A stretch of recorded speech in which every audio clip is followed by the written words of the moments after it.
This Horse Talk TV episode is proudly brought to you by Tellington TTouch Australia. For more information, including articles, videos, practitioners and workshops, go to ttouchaustralia.com.au. Dominant, fearful, aggressive, lazy. How many beautiful horses get sacked because of a bad attitude? Is there a way to turn a difficult horse into a willing and cooperative companion? The Tellington TTouch Method is developed by internationally acclaimed instructors Linda Tellington Jones and her sister Robyn Hood. It's a system based on developing cooperation, respect and understanding how a horse's body works. Robyn Hood is touring Australia teaching the Tellington Method, and we were lucky enough to catch up with her in her clinic in Sydney. Robyn, thanks so much for taking the time to talk to us on Horse Talk TV. You're very welcome. Tell me a little bit about the history of the Tellington TTouch Method. So it's been developed over the past 35 years. It was actually first developed by my sister, Linda Tellington Jones. And it's started with just trying to find different ways of helping people with their horses. And Linda discovered that actually so much of behavior that happens with horses is because of pain, fear, or fear of pain. Is it based on anything else? I've heard the word Feldenkrais used in relationship to it before. Well, Linda in the early 70s took a course from Moshe Feldenkrais, and she says it really changed her life because she started to look at horses from a nervous system perspective instead of just about their behavior. And if you think about it, is how we feel will be directly reflected in how we act. And so when you can help animals feel better, they generally act better. In the bodywork, we have 4 basic components. One is circular touches, so there's different methodology of the bodywork. There are lifts, slides, and extremity work. The circular touches help to bring more awareness, and Linda often talks about them as being a universal language that is a mindful way of making contact. We often spend a lot of time sort of patting our horses or maybe even scratching them. And when you do something in a mindful way, it helps bring them more into the moment and helps them release tension. It's generally in a clockwise direction. We are going to start at where 6 would be on the clock. And the reason for that is so that we can start by lifting or supporting the tissue up slightly. We come around the clock past 6 to about 9 where we pause and release. When I ask the horse to raise the back, I'm actually asking on either side of the midline with a little press of the tips of the finger, and I'm asking the horse to just engage those muscles that it takes to bring the back up. When we do belly lifts, we might use a towel or a wrap so that it's a passive movement that actually supports the downward pressure of the belly, helps take tension off the spine. And that's excellent for horses that are cinchy, horses that are colicking. So while you're waiting for your vet, that's one of the things that you can do is do belly lifts along the back as well as working the ears. And when you're working with the ears, there are several hundred acupressure points in the ear, and you don't need to know where they are. But in the tip of the ear is an acupressure point for shock. And we basically stroke from the base out toward the tip, and you can spend a little extra attention on the tips of the ears. If you have a horse that is really shocky, even if you can't normally work their ears or touch their ears, you can touch their ears when they're shocky, and a great hint that they're coming out of shock is that they may say, I don't want you to touch my ears anymore. The slides are generally a way of connecting from one part to the other. So we can either use zigzags, which is making a zigzagging motion, if you will, with the tips of your fingers along the horse's body. It can be used all along the back and the hindquarters as well. In the mouth work, the mouth is one of the closest connections we have to the limbic system. And actually the mouth and the salivary glands also are connected to the parasympathetic nervous system. So the part of the nervous system that actually helps to trigger relaxation. But from a practical standpoint, it helps horses be easier to deworm, to bid a horse, to prepare them for the dentist. And in general, there's not much we do to horses' mouths that are actually really pleasant. So it's a way that we can actually make a very nice contact with them. The tail, if you think about it, is really an extension of the spine. So we have various small exercises that we do to help release the back and actually help to engage the belly muscles as well. So we can pick it up in a question mark, if you will, so that I can move the tail in circles in different directions. I can also do a gentle purling of the tail where I'm flexing the vertebrae in and out gently. And I can do a little glide on the tail. And I try to avoid, it's not about pulling the tail, but it's actually about just getting a sense of release through the horse's back. So it's important that the release that you do is very slow. Ah, good boy. So I'm also looking for... Robyn, what sort of things does Tellington Touch help with when you're working with your horses? It helps with relationship, for one thing. It helps to reduce tension and stress. And it's not just about relaxing them, because you can do lots of things that relax a horse, but if they have tension patterns, which could be created by posture can be changed with gentle body work, which again is very teachable. And you also then need to take it into movement so that it becomes functional, just like with people. Can that be used on other animals? It certainly can, and it started about 20 years ago. We started working with dogs because that was Linda's question, is it might work with horses, but does it work with other animals?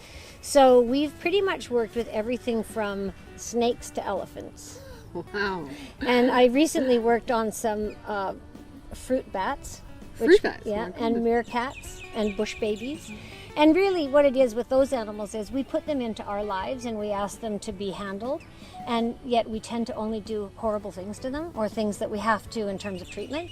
So it's a way of really reducing stress and helping them feel more comfortable about humans and feeling safer. And that's really what we all want to feel, isn't it? So when we start the ground driving, we actually start with driving from lines around a horse's neck instead of taking it from the halter or from the bit. And the idea is that so many horses, as soon as you put contact on their heads, they retract the neck and they do what I call the turtleneck, and they are often more nervous about that.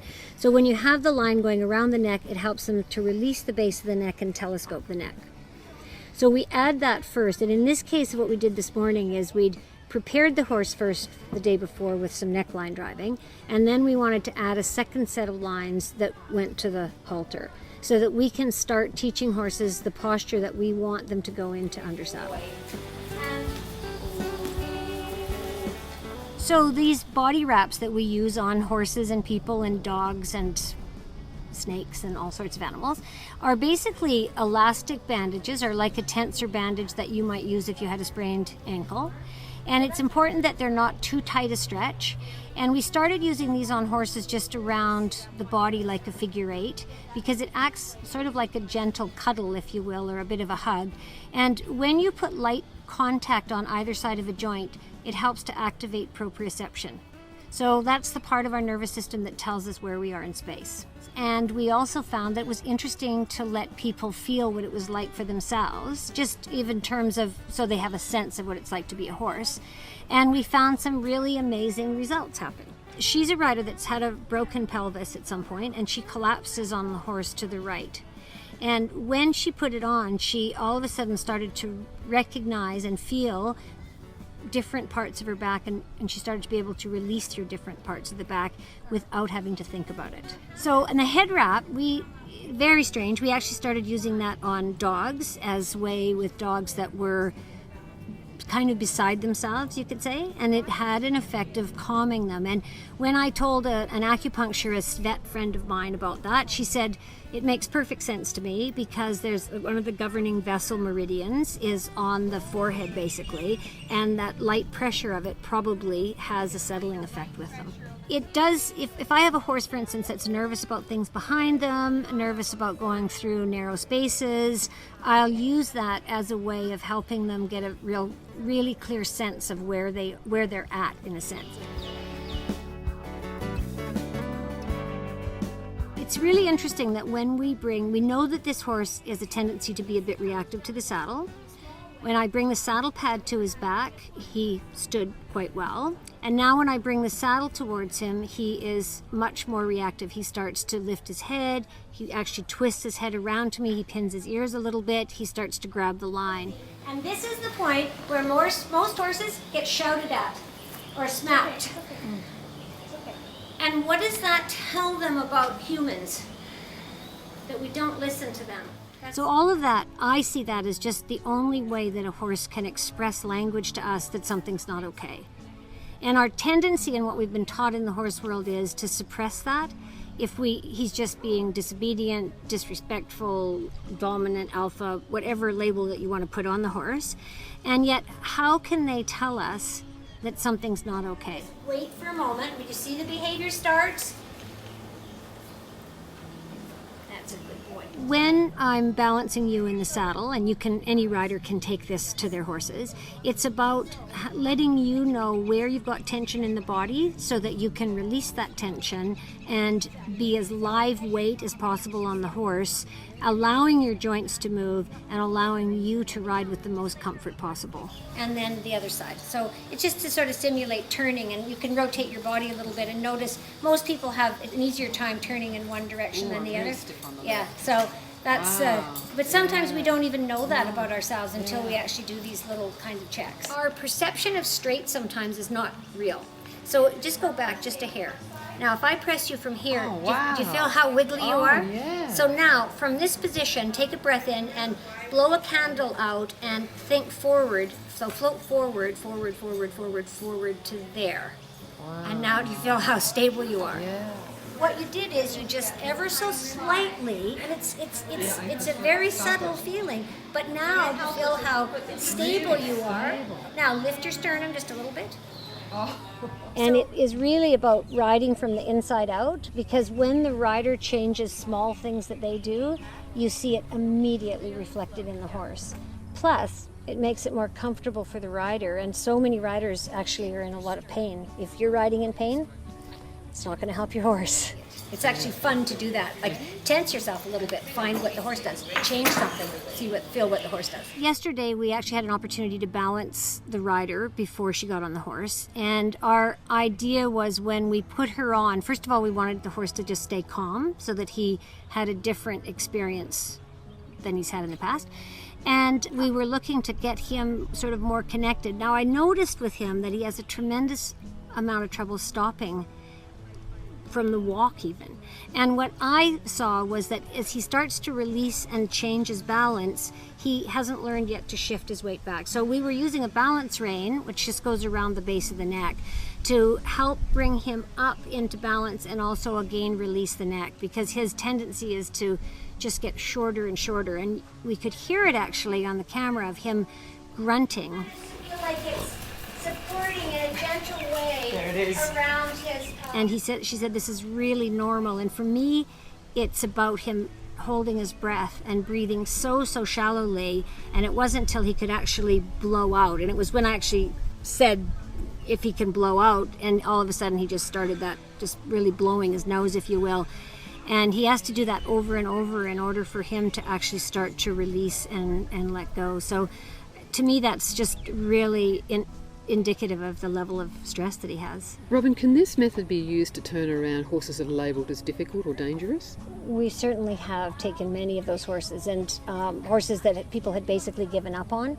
And I don't think you can say that any method will work all the time, but what we've certainly found is that it has a tremendous change in just a horse's willingness to work with us and cooperate. And that's what we're looking for, is cooperation with horses rather than just being able to make them do it. Robyn, thanks so much for talking to me. And I tell you what, I'm just going to take away those tips. It's going to transform my riding. I can't thank you enough for that. Oh, thanks very much. It's been really a pleasure to see you again. Well, I hope you're going to take away some tips that are going to turn your difficult horse into a delightful one. So ride safe, tune in, and we'll see you here next time on Horse Talk TV.